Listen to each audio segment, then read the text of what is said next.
My name's Jamal. I was born in Bangladesh. I came to the UK when I was 3 years old. Right. Um, my positive change in life started when turned 28. Yeah. I grew up on the Aylesbury estate, which is one of the UK at the time was one of the UK's worst estates, where crime was a fashion, and education was a choice. If you know what that means, yeah. At an early age, I was exposed to a lot of gang culture. You know what I mean, like sex, money, drugs, crime. It was all what it was. Fights. Along with that came the the gang culture. A life of crime. And from that, I was doing a lot of stuff, washing my back, running around, in and out of trouble with the police. But then it got to a stage where I turned 15, and my dad had enough. And he was like, you know what? You're an embarrassment to me. You're an embarrassment to the family. Get out. And that was it. My life changed. I was 15 years old, living on the streets. Yeah. Living on the streets of London. So I turned to the streets even more for comfort, right? Um, then obviously, how did I live my life? I had to commit a load of offences over and over again in order for me to maintain myself, financially. Doing that for a very long time, in and out of the police station, getting arrested, making money, and you know what? I really didn't care who I hurt. I really didn't care about what I did, as long as I was able to support myself. At the age of 19, this was when it was a game changer for me, boy, a real game changer. I was arrested. I was in jail for a year and a half. After my release, I made a promise. I made a real promise, and that promise was, you know what, I don't want to go back down that road, and I don't want to go to prison. You know. Um, so what did I do? I started working as a volunteer, and at that time in Elephant and Castle, I think there was an organisation called the Millennium Volunteers. So I volunteered, doing some music programs, doing some mentoring and stuff as well.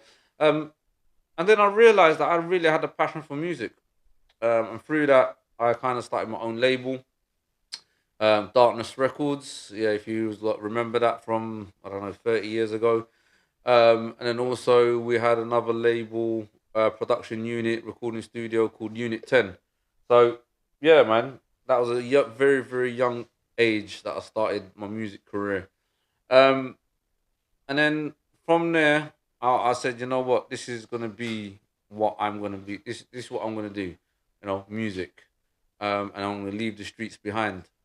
But however, things didn't always pan out like that, because even though we had to the music business and everything else, you know, the music business is not how it all seems to be. You still need finances, you still need to fund it, you still need to pay for certain things.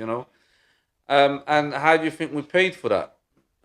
I'll leave that up to you lot to kind of work out how we financed and how we done what we did. Okay. Doing all of this for a few years, at the age of 23, I got to a stage where my dad passed away, and at the same time, I split up with with my partner, and my son moving out, and obviously not being able to see him, and then loads of um, knockbacks that happened in that same year. And sadly to say, I fell into a deep, deep, dark hole. And I don't know if any of you guys have fallen into a dark hole and never got out of it. You know how serious it is. The dark hole was depression, um, and I was finding it very hard for me to get out of this dark hole. You know, um, and obviously I used to smoke a lot of cannabis at that particular time. But again, the cannabis wasn't. helping my depression in any way. So I started, you know, um, becoming a victim of the dedicated or the deadly drugs of class A, and then eventually I became an addict. Can you imagine that, me at the age of 24 becoming an addict? I wasn't. I wouldn't call myself a fiend or a nitty or anything of the kind because I wasn't on the streets begging for money or committing theft or whichever robberies, breaking into people's houses, robbing my mum or anything else like that in order to kind of support my habit. And obviously, I was still doing bits on the roads, so I was more and less supporting my habit, you know, and the kind of drug user that I was, no one could actually tell what I was actually doing. You know, only me, uh, only I could tell what was happening with drugs. Um, However, it got to a stage where it resulted in me losing everything. You know, um, I ended up losing the love and respect from family members. I ended up losing a lot of money, my business, car, house. This is what drugs can do to you. Everything that you worked for and everything that you've done positively just goes out the window. You know. Um, then from there, what happened was I was referred to my by my doctor to an organization called Motivate. No, it was CPD, the Community Drugs Project. And that, I think that was in Camberwell. And my doctor said, you know what, Jamal, I think you just need to go and just check it out. So I went, checked it out, and then from that, um, they referred me to. They said to me, "Oh, do you know what? You want to go into a program called Motivate?" I was like, "Nah, I'm not really about that at all." In order for me to keep my habit, I had to make that conscious decision, and I had to say, you know what, I need to stop, and I did, and I went to the program. It was a rehabilitation program, um, and then this guy walks into this room. He was a road guy. It was cool. His name was Lee. He was my key worker. He walks in head to toe. He's got Stone Island on. He's got his trainers. I was like, "Raw, you a support worker or you a shotter?" He's like, "Nah. I'm a road. I'm a ex road guy, ex user. Now I'm doing." I was like, "Oh, it's kind of cool." So with him now, I was able to kind of trust him a little bit more, and through that, he was able to kind of get me onto the program. And it was a personal social development program. And through that, I learned motivation, confidence, self esteem. I learned how to kind of communicate with people, how to integrate with others. I learned a lot about myself and, kept myself busy. And then through that, I was able to kind of look at ways to develop myself. And then we went on a program on a journey. It was to Costa Rica, Nicaragua. Yeah, I spent 10 weeks there. Backpacking. I thought, what the hell am I doing in this country? Why am I here? Right.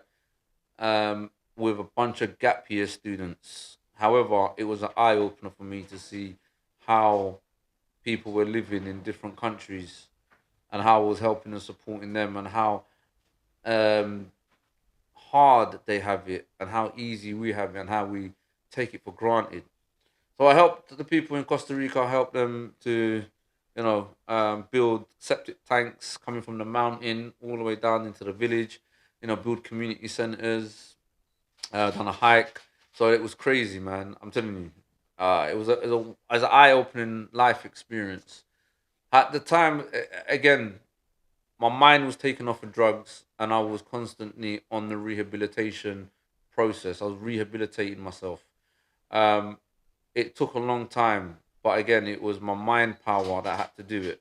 And through that, I became clean of all drugs. Um, And then on my return back, I was like, okay, well, what do I do now? I'm drug free, you know. And I was like, well, what do I do? So I decided to, leave the roads behind 100%. So I was like, okay, what do I do? I went and knocked on the door of a youth program, a youth charity. I knocked on the door and I was like, yo, I'm willing to work for you for free. You know, I'll work for free.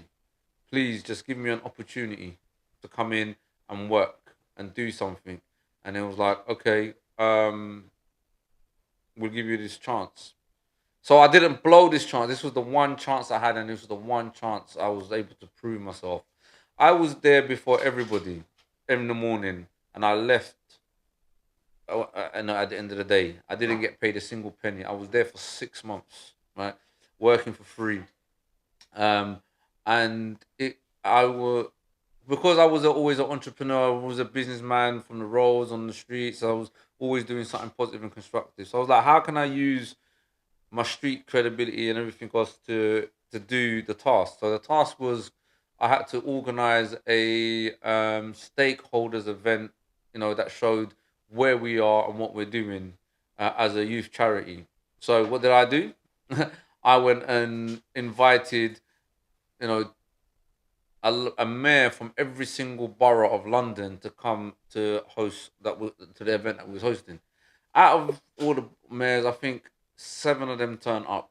Hackney, Tower Hamlets, Hammersmith and Fulham. As I remember, there was a few more. Southwark turned up. So there was all these mayors that turned up to this charity event, and they was all saying, "Wow, fantastic!" And what happened? I was offered the job after that. And this was my first paid, legitimate job that I was proud of.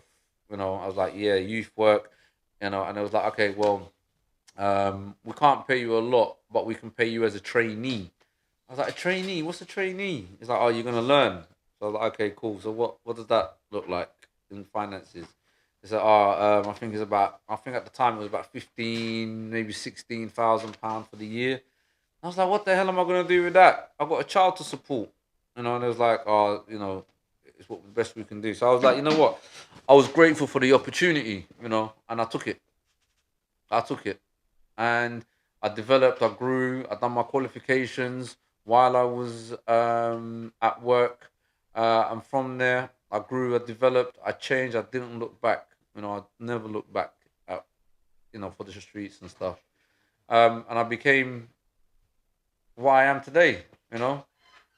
So, I've set up my own youth provision, as you can see, OMG.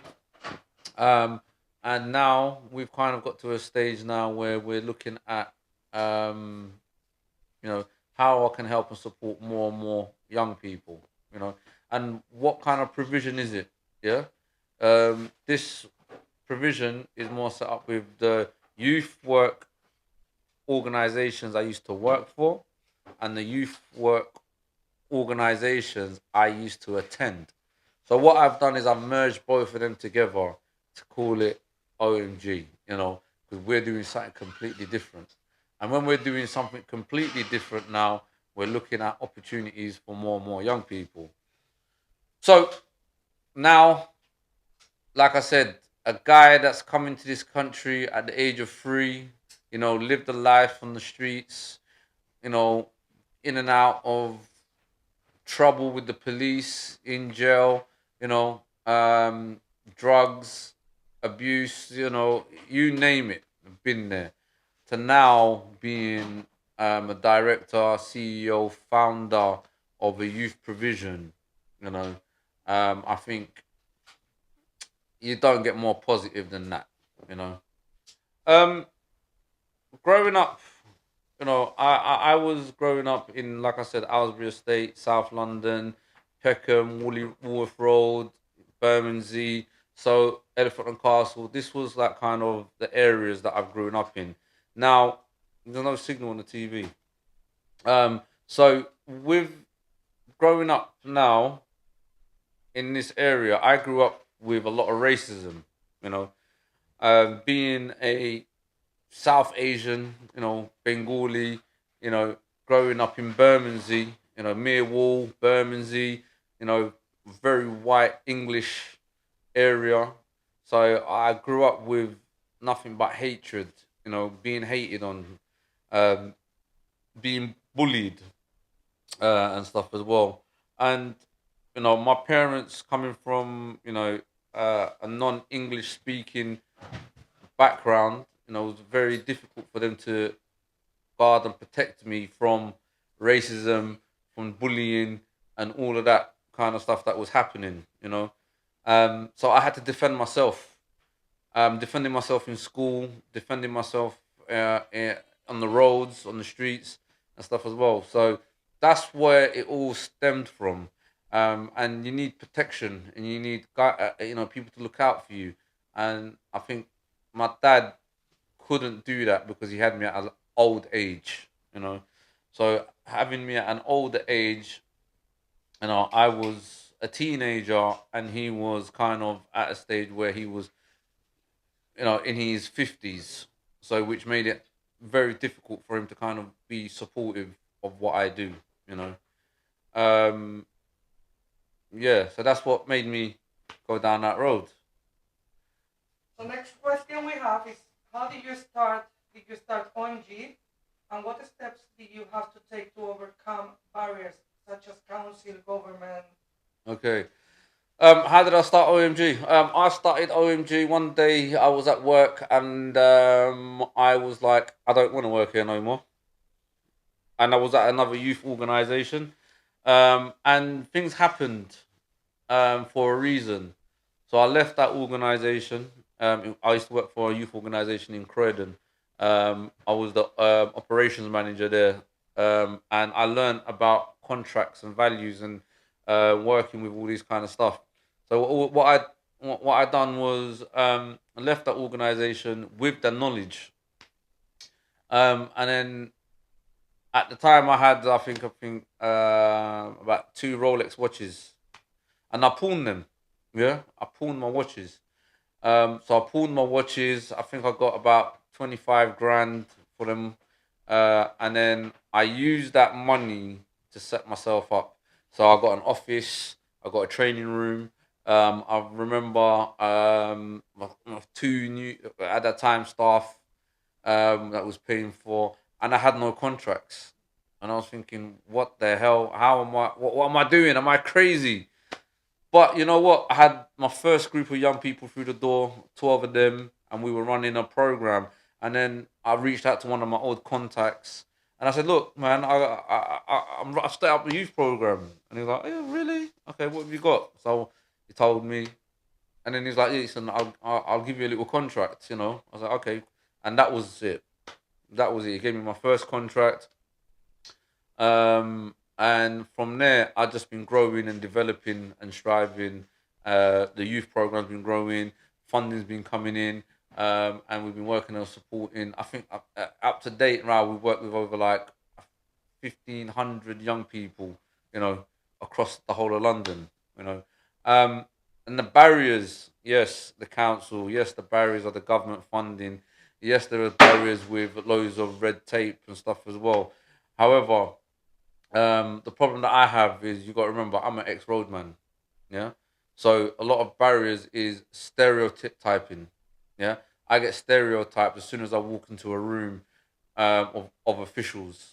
Look, I walk in like this. I got my hat on. I got teeth and stuff as well. So as soon as I walk into a meeting, they're like, "Are you sure we want to give you £100,000 for the youth project? What makes you think that you're not going to run away with £100,000?" So I'm constantly fighting this battle. I'm a changed man. Yeah, what I've done in the past is in the past. You know. However, now because of my reputation over the past 5 years with OMG, I have more of a grounds to stand on to advocate for young people. I advocate for OMG, and now the government grants are minimal. The council grants are minimal. However, we as an independent organization, we raise the funds. We get that money in, whether it's through donations, whether it's through subcontracting, whether that's associate delivery, whatever. We get that money in so then we can do more and more for our young people. And there's always going to be barriers. There's always going to be barriers, but staying focused is the main thing. You have it. You have two kinds of friends. Yeah.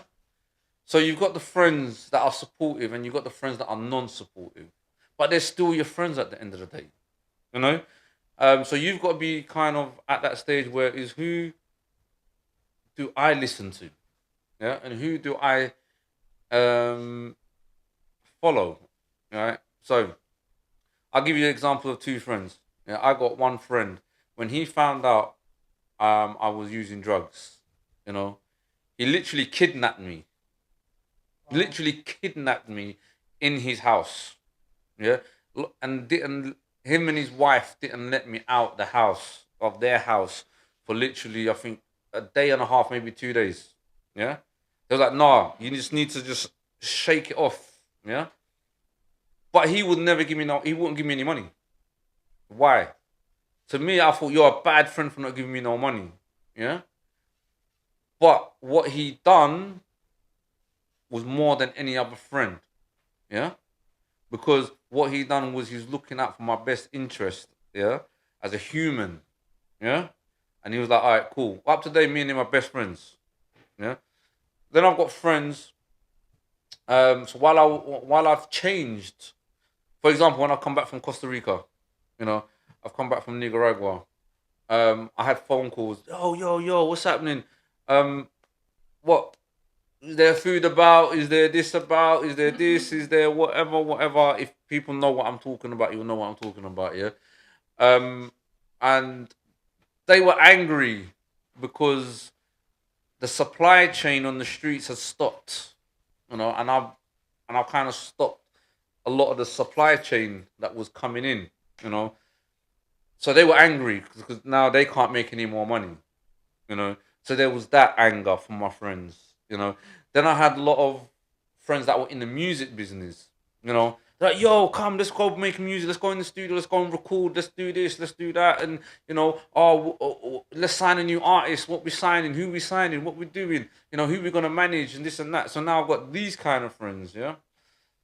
But at the end of the day, I know who my friends are, and I know what value each friend has. And that's what you guys need to kind of understand is what value does that friend have to you? Yeah. So I have friends that I got emotional value to. I've got friends that I've got financial value. Yeah. And I've got friends that are just everyday friends. Hi, how you doing? Yeah, we might see each other once every 6 months, but we can have a conversation because we've known each other for 10, 15 years. Doesn't mean that I need to be phoning them every 2 minutes, you know. But I've got emotional friends that we can talk and connect on a level, and I will see them every week or whichever. We will speak every other day, you know. And I've got friends that I don't do any of them two with, but we've got a good respect for one another through business. Yeah, I can pick up the phone and say, "Yo, I need 100 grand, bro." He's like, "Well, what do you need 100 grand for?" I'll tell him, "All right, cool, no problem. I'll wire that to you now, or I'll send it to you, whichever." So you have different values in different friends, and yes, it was very, very difficult for me to change that lifestyle and pull myself away from the negativity of certain friends because them friends were still part of the circle that I have another friend to circle in. So you have a network of friends. 10 of them are still on the roads. 10 of them are working their life or whatever. Another 10 of them are probably family orientated or whichever. However, all 30 men are still friends. Yeah. And it weren't until we got to a certain age we started respecting each other's boundaries. Yeah. When you're 19, 20, 21, 22, 23, 24, there is no boundaries. Everyone wants to sit in the house together, smoke weed, get high, listen to music, girls, whatever, alcohol, party. It's the life, yeah. But when we get to this stage of 30, 31, 32, 33, now we start thinking about family. Now we start thinking about um, our close circle. Where do you want to be? Do you want to be successful? And you know, They say this: be with successful people, and you will be successful. Be with bums, and you will be a bum. Yeah. So now you got to choose your friends wisely. And I can tell you right now, I can count all my friends my, on my hand. Yeah. But however, when I was 18 years old, I didn't know how many friends I had. I knew that there was 30, 40 man strong. Yeah. 30, 40 man strong. So is that all your friends? Are they all my friends? Some of them are, some of them not. Some of them are haters, some of them are not haters. And so say hi. Innit? Say hi to everyone. Uh, Let's see, sit down. I'm gonna sit back down again. Okay. There we go. Okay. Cool. Right. So, what can we expect from positive changes? So what we're saying is, I'm the first person to kind of share my story of positive change. Over the next few episodes of positive change, we're going to be inviting a lot of my friends, should I say, that have positively made changes in their life, you know, and how they have changed their life. And hopefully, this podcast here is to inspire the younger generation of how people have or what they have done in their previous life in order for them to make a positive change and to be where they are today. So the likelihood is, because I'm well connected within the music industry, I'll be pulling out a lot of resources from there, see who I can get here. I know a lot of business personals. So people that are running businesses, that are successful businessmen. So we'll be inviting them as well, to talk about their changes and their journeys in life. We'll be inviting some of our ex students as well. You know, some of our ex students that have been through the OMG program and how they have positively changed their life around and what they are doing now to what they were doing before. Um, so that's what you can expect from the OMG podcast, people.